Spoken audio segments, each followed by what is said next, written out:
The web pages you visit every day are based on three core technologies: HTML, CSS, and JavaScript. Together, they enable you to create web pages and applications so you can offer any content you have seen online. In this video, I will demonstrate two examples you can create using these technologies. This is to help you understand how they interact with one another. Don't worry, you won't need to deal with the details of the three languages just yet. In the first example, I'm building a web page that displays a digital clock. It shows the hour, minutes, and seconds. The time is updated every second. I will work with three files: an HTML, a CSS, and a JavaScript file, and you will explore the purpose of each one of them.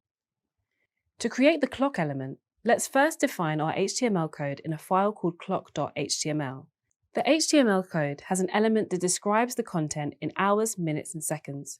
If I only use the HTML file, the content would be shown without any style, positioning, or sizing, just simply as a display of 6 zeros representing time in the format of hours, minutes, seconds.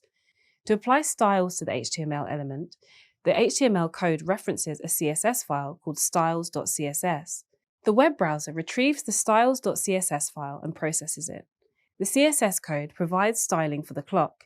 It tells the browser the position, size, color, background, and font type and size of each element on the screen. With that information, the browser updates the content, and the sequence of zeros and colons now display a digital clock. Finally, we need to ensure the clock updates with the correct time. This is where JavaScript comes in.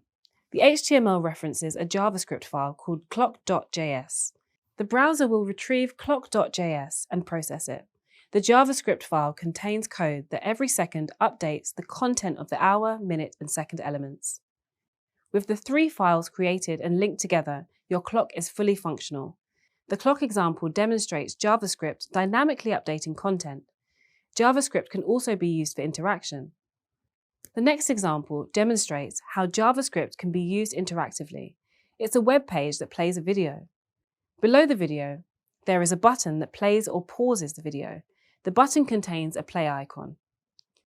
My HTML page describes the content, which is the video element and the play button element. The HTML code references a CSS file that the browser retrieves. It applies the styling to the video and button. The code in the HTML file also references a JavaScript file. The browser will retrieve the videoplayer.js file and process it. In our example, the code in the JavaScript file performs 4 actions. Firstly, it registers a listener on the button that will execute some code when the button is clicked. The second function is that when the code runs, it checks the current state of the video. The result of that check is, if the video is currently stopped, it begins playing the video and changes the button's icon to a stop icon. Or, if the video is currently playing, it stops playing the video and changes the button's icon to a play icon. Using the three files, you create a fully interactive video player. A summary of your functioning video player application is: when the user first sees the page, the video will be stopped by default. When they click the play button, the button will change to a stop icon and the video will begin playing. When they click the button again, it will change back to a play button and the video will stop playing.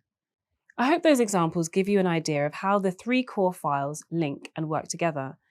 In both the clock and video examples, the HTML file referenced the CSS and the JavaScript files. The CSS file is called on to format and style your application, and the code in the JavaScript file implements the core functions of the app and user interactivity.